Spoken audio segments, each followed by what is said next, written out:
आज Doubtnut app download करें। Doubtnut पर अपने सभी गणित, रसायन विज्ञान, भौतिक विज्ञान और जीव विज्ञान के डाउट्स का करो सफाया। बस प्रश्न की फोटो खींचो, एक ही प्रश्न को क्रॉप करो और तुरंत वीडियो सोल्यूशन पाओ। अभी डाउनलोड करें।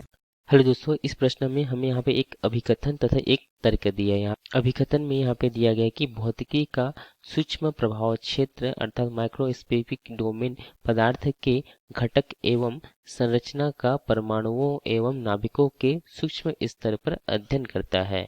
तथा तर्क में यहाँ पे दिया गया है कि चिर सम्मत भौतिकी के स्थूल प्रभाव क्षेत्र का अध्ययन करने के लिए पर्याप्त है। तो इस अभिकथन और तर्क पर आधारित यहाँ पे 4 विकल्प यहाँ पे दिए गए हैं। पहला ए में दिए गए कि अभिकथन और तर्क दोनों सही हैं तथा तर्क अभिकथन की सही व्याख्या करता है। बी में दिया गया कि अभिकथन और तर्क दोनों सही हैं लेकिन तर्क अभिकथन की सही व्याख्या नहीं करता है। और सी में दिया गया कि अभिकथन सही है लेकिन तर्क गलत है।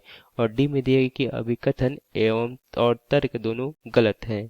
सबसे पहले हम यहाँ पे भौतिकी को समझते हैं। तो भौतिकी विज्ञान की वह शाखा है जिसके अंतर्गत हम प्रकृति और प्राकृतिक घटनाओं का अध्ययन करते हैं। तो भौतिकी में मुख्यतः क्या करते हैं, हम प्रकृति तथा इस प्रकृति में होने वाले घटनाओं का हम अध्ययन करते हैं। तथा भौतिकी को हम किए गए खोजों आविष्कारों के आधार पर हम इसे मुख्यतः 2 भागों में बांट सकते हैं। पहला है हम चिर सम्मत भौतिकी अर्थात क्लासिकल फिजिक्स और दूसरा है आधुनिक भौतिकी अर्थात मॉडर्न फिजिक्स। तो यहाँ पे चिर सम्मत भौतिकी के अंतर्गत वे खोज और आविष्कार आते हैं जो सन 1900 ईस्वी के पहले हुए तथा जो 1900 ईस्वी के बाद जो खोजें हुई उसे हम आधुनिक भौतिकी के अंतर्गत लाते हैं। चिर सम्मत भौतिकी मुख्यतः यह स्थूल जगत पर आधारित है अर्थात स्थूल जगत में जो खोजे तथा आविष्कार हुए उस चिर सम्मत भौतिकी के अंतर्गत रखते हैं तथा जो सूक्ष्म जगत में यहाँ पे खोजे तथा आविष्कार हुए सन 1900 ईस्वी के बाद इसे हम यहाँ पे आधुनिक भौतिकी में रखते हैं। यहाँ पे आधुनिक भौतिकी के अंतर्गत हम यहाँ पे सूक्ष्म कणों का, जैसे कि यहाँ पे हम किसका अध्ययन करते हैं, हम इसके अंतर्गत नाभिक तथा नाभिक के अंदर होने वाले प्रोटॉन, इलेक्ट्रॉन, प्रोटॉन आदि के जो परिवर्तन होते हैं उसका अध्ययन करते हैं तथा परमाणुओं में होने वाले परिवर्तन का भी हम यहाँ पे जो आधुनिक भौतिकी के अंतर्गत अध्ययन करते हैं। अर्थात हम बहुत सूक्ष्म स्तर पर यहाँ पे हम जो है अध्ययन करते हैं।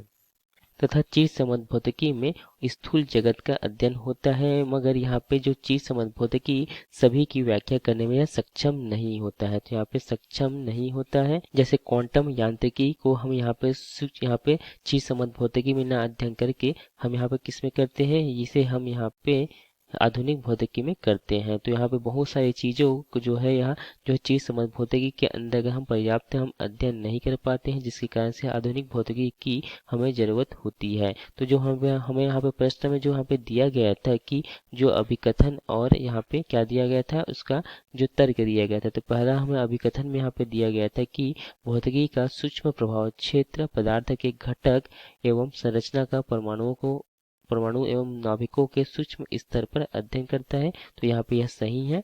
यहाँ तर्क दिया गया था कि चिर सम्मत भौतिकी के स्थूल प्रभाव क्षेत्र का अध्ययन करने के लिए पर्याप्त, तो यहाँ पर्याप्त नहीं होता है, क्योंकि जैसे कि क्वांटम यांत्रिकी यदि देखें तो उसके लिए हमें आधुनिक भौतिकी की आवश्यकता होती है।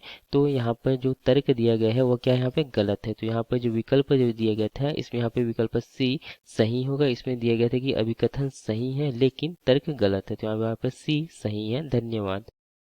कक्षा 6 से 12वीं से लेकर नीट, IIT, JEE वो एडवांस के लेवल तक 1 करोड़ से ज्यादा छात्रों का भरोसा। आज ही डाउनलोड करें डाउटनेट ऐप या व्हाट्सएप करें अपने सारे डाउट्स 8400 400 400 पर।